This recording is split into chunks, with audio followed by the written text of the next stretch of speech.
Page 32, A Pocket Guide to Downtown Internet.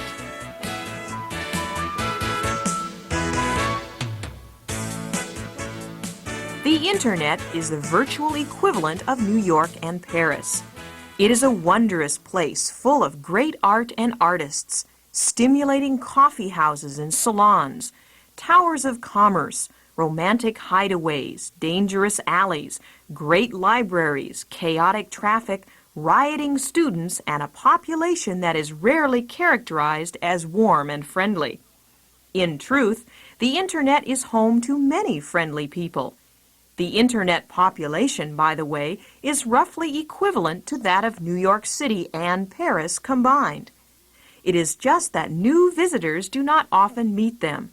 First-time visitors may discover that finding the way around is an ordeal, especially if they do not speak the language. What is the Internet? When two or more computers are linked together to share files and electronic mail, email, they form a network.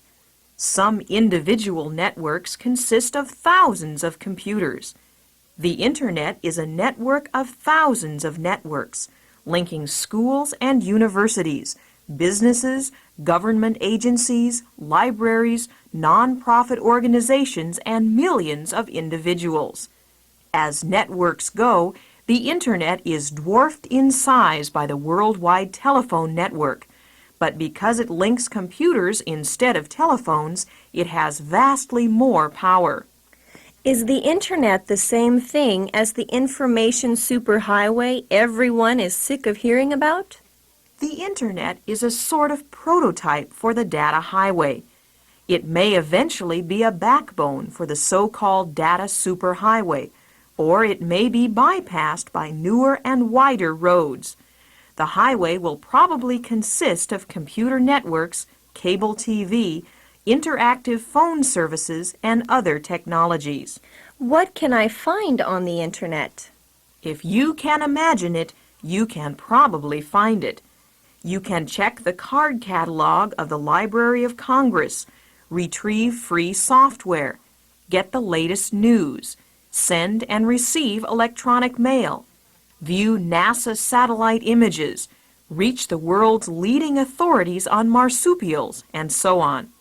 There are literally thousands of interest groups on the net. Finding things in such a vast data repository is not easy. There is no comprehensive roadmap or directory. Part of the fun is exploring. What do I need to get onto the Internet? For now, the requirements are a personal computer, a device called a modem, a communications program, access to a telephone line, and an account with an Internet service provider. What is my first step in getting onto the Internet? Go to a bookstore and get an Internet introductory guide. There are at least 24 of them out there. Then approach a local computer users group and ask for help in deciding what level of Internet connection you want. What level? You mean there is more than one? There are essentially 4 different ways to tap into the Internet. 1. The direct route, becoming an actual node on the network. This is not an approach for the faint-hearted, unless you want to become a Unix system administrator. 2. The dial-in direct account.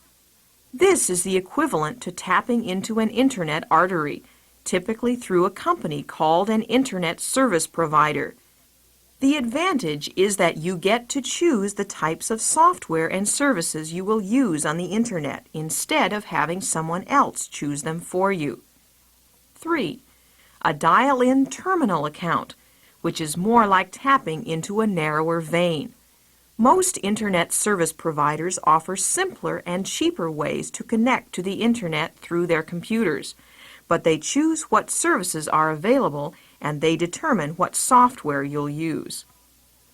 4. The mail account. If all you care about is exchanging mail with people on the Internet and other services, get a mail account from Prodigy, CompuServe, America Online, or some other commercial online service. How much does it cost to connect? Prices range from free to more money than you imagined. Some people pay hundreds of dollars a month for unlimited direct connections, while others pay hourly fees that average $2. For a typical dial-up connection, figure on $20 to $30 a month. A growing trend is for cities to establish free nets for no-cost or low-cost public access through libraries. Some people find it most cost-effective to enroll for a single class at a college or university and use the free Internet facilities there. Who owns the Internet? Who runs it? Nobody owns it. It is a cooperative but more often chaotic federation of independent networks. Some regulatory bodies set standards for the way information flows over the Internet, but they are about as effective as the United Nations. To set up an Internet account in Taiwan, contact one of the following.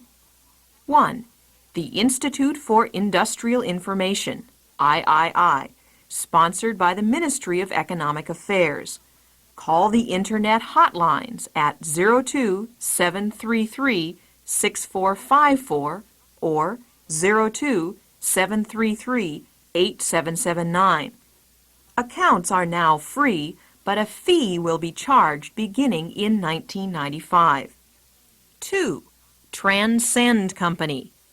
Call 02-706-9089.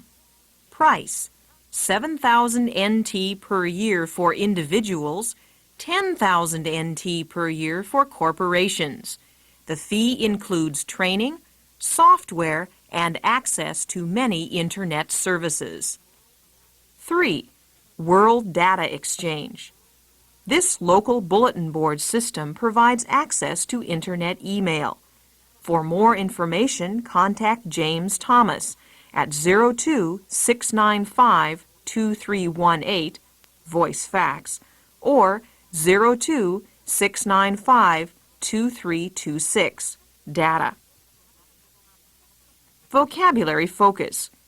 Internet, stimulating, ordeal, dwarf, prototype, retrieve, repository, artery. More information. Electronic mail, email, marsupial, modem, tap into, node, Unix.